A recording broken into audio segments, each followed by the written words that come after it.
जय श्री कृष्ण, जय श्री राधे। श्रीमद् भगवत गीता पद्मनुवाद अध्याय 1 श्लोक नंबर 34।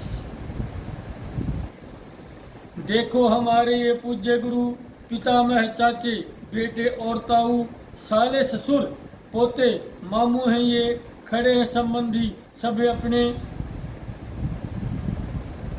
संजय कहने लगे, हे राजन, अर्जुन परिवार को और रिश्तेदारों को देखकर पूरी तरह से मोहग्रस्त हो गया और बार बार वही उसके दिमाग में आ रहा है और केशव से कहता है, हे केशव, ये मेरे सामने मेरे गुरुजन, चाचे, ताऊ, लड़के, उसी प्रकार दादे, मामा, ससुर, पौत्र, साले तथा और भी सभी नज़दीकी रिश्तेदार खड़े हैं जिनके साथ मुझे युद्ध करना है।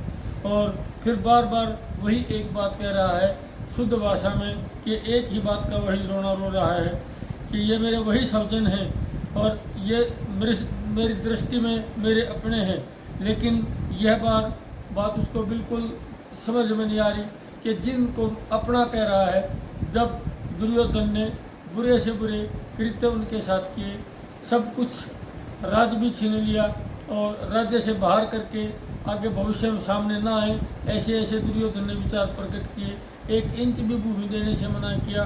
वो विचार उसकी बिल्कुल समझ में नहीं आ रहे और अर्जुन केवल अपनी मोहग्रस्त दृष्टि से सब कुछ देखता है। कहते हैं, जैसी दृष्टि वैसी सृष्टि। मोह ने बुद्धि को विवेक से एकदम परे कर दिया है।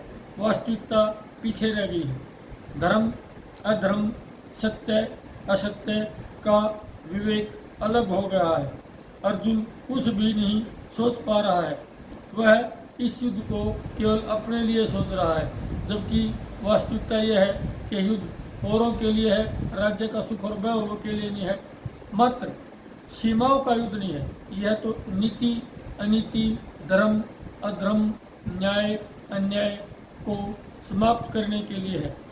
जिस प्रकार घर का पालतू कुत्ता भी अगर पागल हो जाए और दूसरों के लिए हानिकारक लगे तो उसे भी मरवाना पड़ता है, ठीक उसी प्रकार अगर अपने शरीर के किसी अंग में यदि गंदगी भर जाए और पूरे शरीर पर उसका दुष्प्रभाव होने लगे तो उस अंग को कटवाना पड़ता है, क्योंकि जब तक उस अंग को नहीं कटवाएंगे तो वो सारे शरीर को खराब कर देगा और पूरा शरीर खराब हो जाएगा। ठीक इसी प्रकार अर्जुन इस बारे में बिल्कुल भी नहीं सोच रहा है। जय श्री कृष्ण, जय श्री राधे, जय भगवत गीता, जय गुरुदेव।